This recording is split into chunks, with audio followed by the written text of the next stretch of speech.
Bill Belichick, how he should feel, Bill Belichick and his legacy. We'll get to all of that. But first and foremost, most importantly, Joy, should Bill Belichick feel embarrassed after this 1-3 start and how things are going?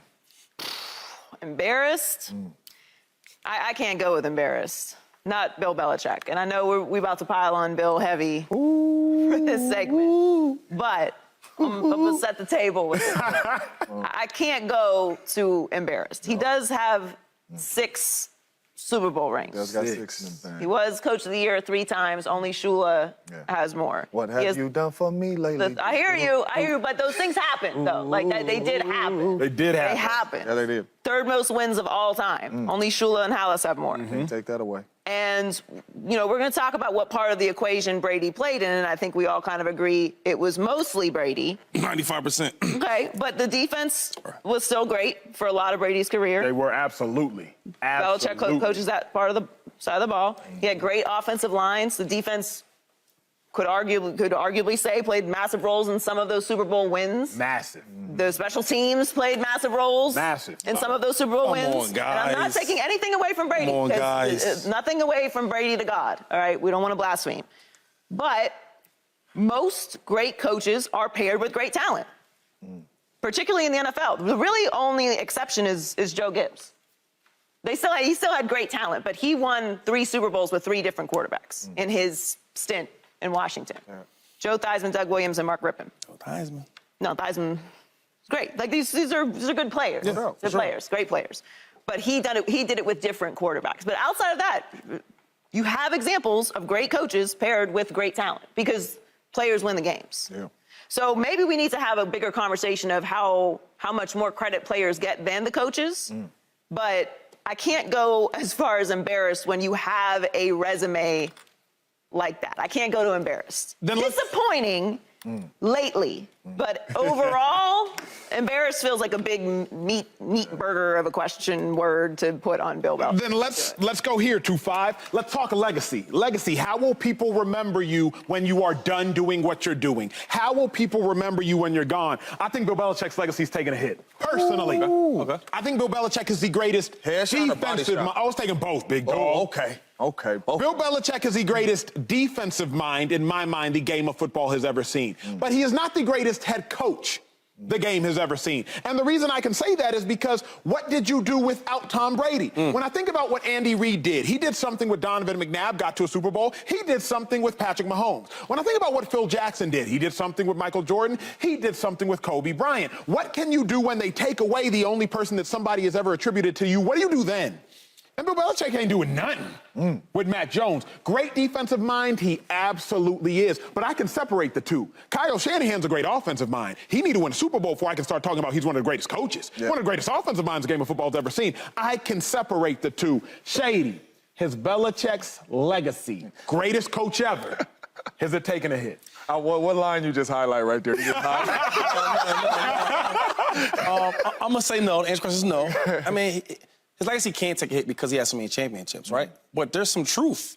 I won't say no hit on your legacy. I just want to speak the truth. Because everybody always finds a way to butter up who he really is. He's really, without Tom Brady, he's an average coach. These are the numbers say, right? I've been saying this for years. I've been saying this for years, like, this dude is not this great coach. He had Tom Brady. Soon he leaves. They're a whole different team. When you watch them now, it's like they're like at the bottom of the barrel type of team.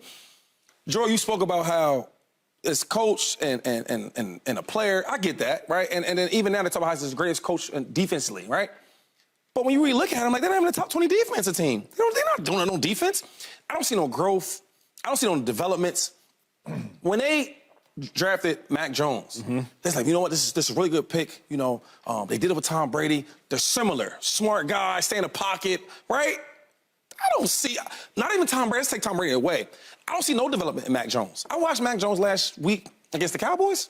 Running, scrambling to the right side of the field, throwing the ball all the way to the left. Can't do it. That's high school stuff. That's the first lesson you learn about playing quarterback. So when I watch Bill Belichick, and I watch the defense now, defense not the same. As much as I want to give them credit for it, they're not top 20 defense at all. When I watch without Tom Brady, they're ranked 30th and putting points up. They're averaging 14 points a game. This is who they are. He went from a point where he wouldn't go out there in free agency and put a lot of money to get defensive players. I'm so good as a defensive coach. I don't need to do that. I got Tom Brady. Now Tom's gone, spending all that type of money to get these boys, and it's still not working. So I don't want to kill his legacy, but the truth of the matter is that Bill Belichick, without Tom Brady, he'll be a regular coach. He's an average coach, and that's what the numbers say. Yeah. He's 500 as a coach, as a winning coach without Tom Brady. Yeah, it's some things you cannot take away from coaches and you can't take away from players. That's championships. Yes, sir. Right? You cannot take away championships and you cannot take away wins, right? He's accomplished that a lot. But his legacy has absolutely taken a hit. Because let's just think back right here. Bill Belichick is not just the head football coach. Bill Belichick is the GM of the Patriots as well. When you are a GM, that means you are bringing in the players that you want. With Tom Brady, we always should be looking at some of these receivers, even some of the players on the defense, like, dang, he was garbage over here. He get with Tom, this dude Pro Bowl, whatever it may be. Like, he playing at a high level, like, Bill's so smart. Bill brought this dude in. At the end of the day, it was all Tom. Bill Belichick was a losing coach in 4 years with the Cleveland Browns without Tom Brady. That's and true. Bill Belichick is a losing coach with the New England Patriots without Tom Brady. Talk to him. And these are his players. When I think about great head coaches, and we putting Bill Belichick in this different level of being the greatest head coach of all time, but I look at coaches like Pete Carroll, who's been to the playoffs and a Super Bowl with Matt Hasselbeck. Lost Matt Hasselbeck, you go to Russell Wilson, nothing changes. He still finds a way to win.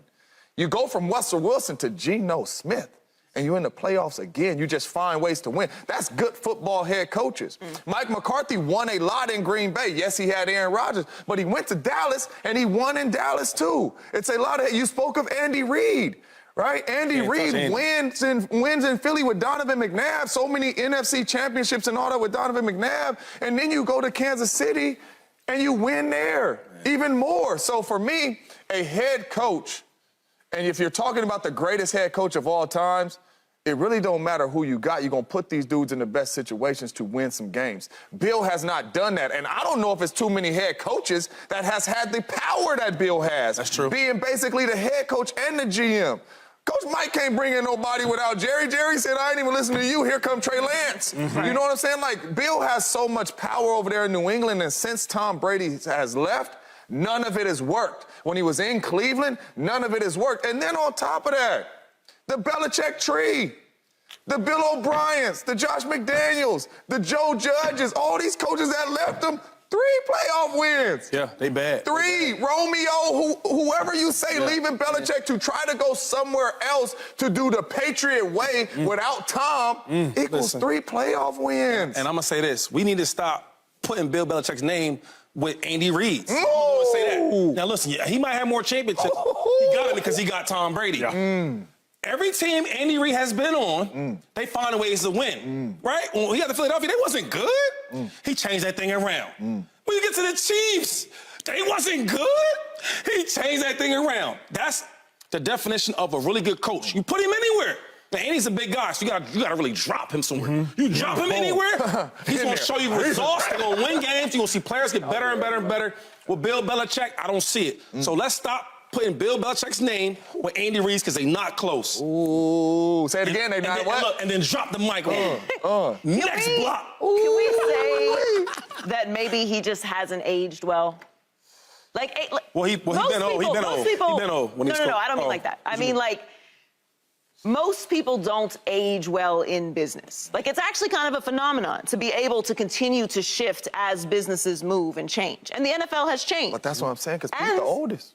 Yeah, I'm not really talking specifically about age. But yes, the age is correlated because he's been coaching for a long time. But I'm saying a lot of coaches have been coaching for a long time and have been able to pivot. Nick Saban is somebody that pivoted. Pete Carroll pivoted. Andy Reid pivoted. The game changes, you change with it. You have to see what's coming around the corner in any business. So to me, he relied so much on Tom making everything work because Tom was so great that he could do all those things. He could be a so-so GM. He could not pay free agents. And they got away with it because Tom was there. But you have to know and understand and not be humble, but just understand that this was working because you had someone that great. So either you didn't respect the greatness of Tom Brady and what he brought to the table and what he allowed you to do as a talent and as a person, as a leader and individual, Right. you had to have thought this was all you. And when you have that much success, I know people will have way less success that it's hard to talk to and get them to change and get them to understand where they are. Imagine having a conversation with someone that has as much success as Bill Belichick. So in some ways, I sort of empathize with it because I couldn't walk up to Bill Belichick and say,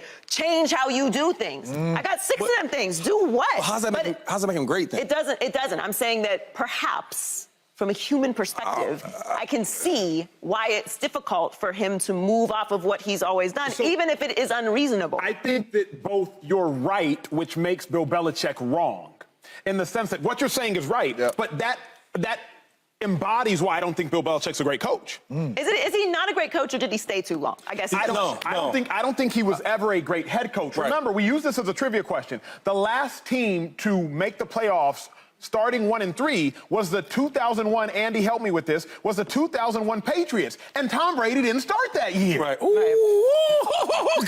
And they won a Super Bowl. So Bill Belichick, even before Tom Brady became the starter backing up Drew Bledsoe, was sorry. That's true. So Bill Belichick literally has just never been a good head coach without Tom Brady. Wait, and then you said business. My thing is, so if I got a business, right, and you're my GM, and soon you leave my GM, my business goes down the drain. How am I such a great owner? I hear you. Okay, go ahead. Let's hear this. I'm not.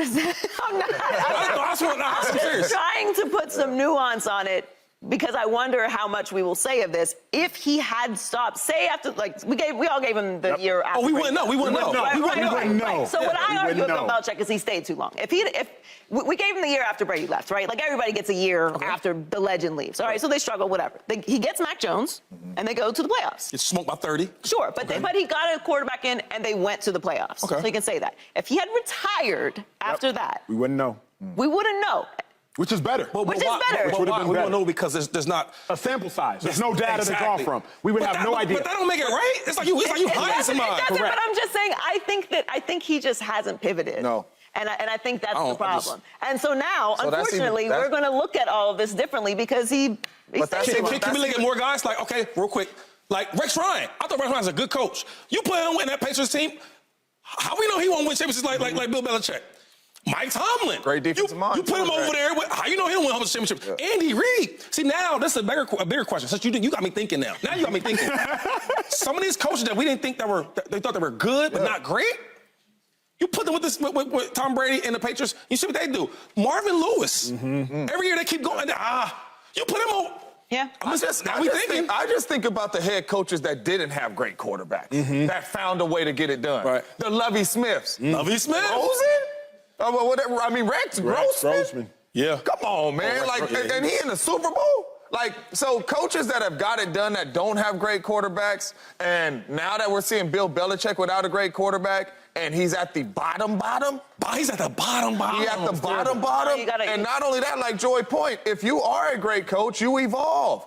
Like, Correct. you listen to your coaches. That's what makes you a great coach. You see where this league is going, and you say, okay, we did it this way because we had Tom, but we got to do it this way now because Tom ain't here, and we got to evolve and get better. You guys are all He ain't gamblers, adjusted. right? All gamblers, no question. He ain't You adjusted. gotta know when to fold them. Gotta know when to It's time to leave. Yeah, it's time to leave. I look at Belichick like when you run into that random person, that stranger, and you're like, dang, how you driving that car? Dang, how you got that crib? Dang, I didn't know they got that much money. And your homeboy or homegirl walks up to him and says, yeah, they so-and-so's son.